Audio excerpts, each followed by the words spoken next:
అన్నట్టు. అరే చక్కెర అంటే గుర్తుకొచ్చింది, మస్తు మంది డయాబెటిక్స్ తో చాలా ప్రాబ్లమ్ ఫేస్ చేస్తారు. రోజు ఇన్సులిన్ తీసుకొని మస్తు రకాల మందులు మింగుడు పెద్ద యాష్ట. మా ఇంట్లో కూడా డయాబెటిక్స్ ఉంటే ఇది స్వస్తిక్ ఎలక్ట్రోపతి క్లినిక్ నుంచి ఈ ప్లాంట్ బేస్డ్ లిక్విడ్ ఆర్డర్ పెట్టినాం అన్నట్టు. వీళ్ళ దగ్గర ఏంటంటే మనం రిపోర్ట్స్ వాళ్ళకి వాట్సాప్ లో పంపిస్తే దాన్ని బట్టేసి మనకి లిక్విడ్ ఇస్తారు. రోజు 3 పూటలు 10 గల చుక్కలు నీళ్లలోనో సల్లలోనో కట్టుకొని తాగితే అయిపోతుంది. వీళ్ళ దగ్గర ఓన్లీ డయాబెటిక్స్ కాదు, చాలా రకాల డిఫరెంట్ డిసీజెస్ కి అన్ని ఎలక్ట్రోపతి వేలో మంచిగా ప్లాంట్ బేస్డ్ లిక్విడ్స్ తోని ఇస్తారన్నట్టు. మీరు కావాలంటే డీటెయిల్స్ ఇస్తే కనుక్కోరు. మా ఇంట్లో కూడా జర షుగర్ తగ్గుముఖం పట్టింది, ఇన్ఫర్మేటివ్ గా ఉంటుందని మీ అందరికి share. Over 50,000 students were trained offline in Kennedy Institute, Tenali, spanning 45 years. Now we are planning to go online. Contact Director BJRK.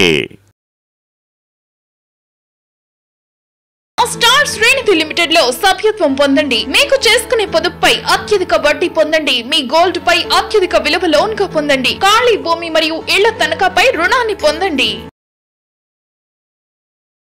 గత నెల అమెరికాలో రోడ్డు ప్రమాదంలో మృతి చెందిన తెనాలికి చెందిన వెటర్నరీ డాక్టర్ జట్టి హారిక కుటుంబాన్ని, అదేవిధంగా తెనాలి ఐతానగర్కే చెందిన తాడిపోయిన రవితేజ అమెరికాలో స్విమ్మింగ్ పూల్లో పడి మృతి చెందిన కుటుంబాన్ని కూడా రాష్ట్ర పౌర సరఫరాల శాఖ మంత్రి నాదెళ్ల మనోహర్ ఇటీవల పరామర్శించారు. కుటుంబ సభ్యులతో మృతికి గల కారణాలు అడిగి తెలుసుకున్నారు. వారికి ధైర్యం చెప్పారు. ఎన్నో ఆశలతో పిల్లలను కష్టపడి చదివించి అమెరికాకు పంపిస్తే ఇలా జరగడం దురదృష్టకరమని ఆయన ఆవేదన వ్యక్తం చేశారు. హారిక కుటుంబ సభ్యులకు ధైర్యం చెప్పారు నాదెండ్ల. తాడిపోయిన రవితేజ కుటుంబాన్ని కూడా పరామర్శించి అమెరికాలో తెనాలి ఐతానగర్కు చెందిన 2 మృతి చెందడం బాధాకరమన్నారు. తన వైపు నుండి సహాయం అందించేందుకు సిద్ధంగా ఉన్నానని కుటుంబ సభ్యులకు ధైర్యం చెప్పారు Nadendla.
V cardiac multi speciality hospital, Kothapeta, Tenali.